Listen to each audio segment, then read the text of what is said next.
Millions of illegal immigrants might soon come out of the shadows after border security is strengthened now that an immigration reform bill has passed through the Senate. President Obama applying more pressure now to the House to pass that bill. Republicans and Democrats came together to pass the bill in the Senate 68 to 32. This morning, the president called out to House leaders saying the bill is a priority.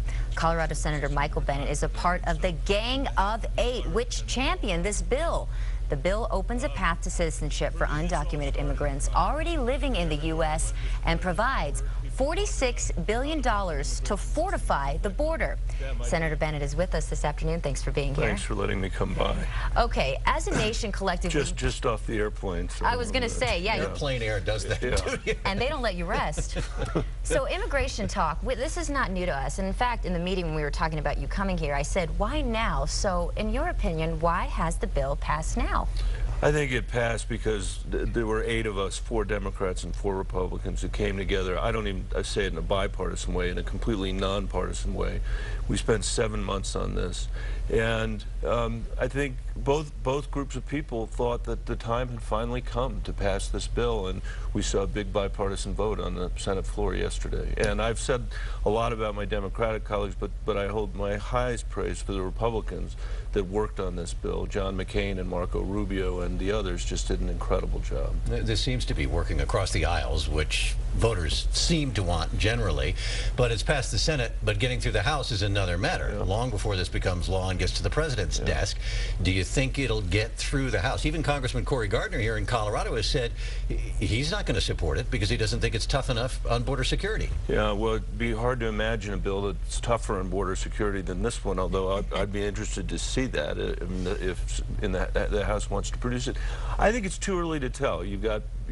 People are unused to a situation where in Washington Democrats and Republicans actually come together in a thoughtful way to do, in this case, something that's taken 20 years to actually get done since the last bill passed. And we'll see what happens over the summer. I think there's a lot for the House to like in this bill. It's not just about the 11 million. That's a very important piece of it. It's very important for our technology industry, very important for our agriculture industry. So we'll see.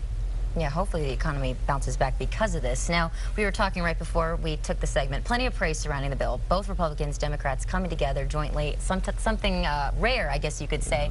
But critics say, and as Alan was mentioning, that even though they are focusing on securing the border even more, they're sending thousands of more troops down there, is one of the things. I mean, some critics say it is not enough. What say you to that? Well, what I say is I wish those critics would talk to John McCain and Jeff Flake, who are 2 border senators from Arizona, a place that has not had exactly the most permissive immigration laws to begin with, who not only supported this bill, but wrote the border security provisions at the outset on this bill. Then other Republicans came and said, well, we want more. And so we are doubling, literally doubling the number of Border Patrol from 20,000 to 40,000, building 700 miles of new fence, and deploying a bunch of technology that has been developed during the wars in Afghanistan and Iraq to be able to do surveillance at the border. So I think we're going to have the chance to be able to distinguish between the politicians who actually want to get something done and the ones that are just looking for an excuse not to sort out a hard problem. And my hope is that by the end of the summer, the House will take up a bill, if not the Senate version, their own version, and that we can get it to the president's desk. Britt brought up a point here which talks about economic support in a way, and I know you want to sell this bill, so I'm going to give you a chance to do that. Yeah. There's an aspect of this that actually helps the U.S. economy, according to the nonpartisan Congressional Budget Office. Explain that. So it helps in 2 ways. One is it's the biggest deficit reduction. The Congressional Budget Office is nonpartisan.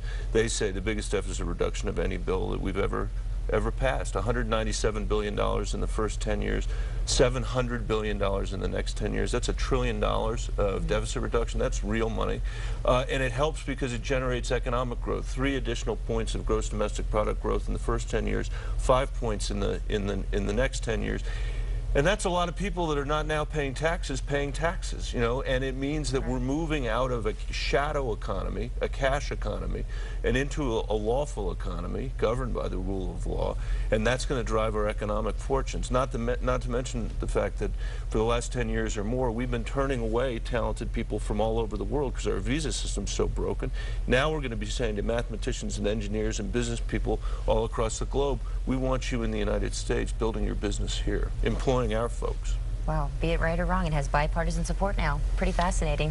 Thank you, Michael Bennett, for joining us today. Thanks Fresh for off the plane. Hopefully now you get some lunch. I'm going to get a little bit of a nap. Well, or a nap. Maybe some good fresh Colorado air will help you. We'll certainly follow this as it makes its way into the House there, Senator Bennett. Thank you.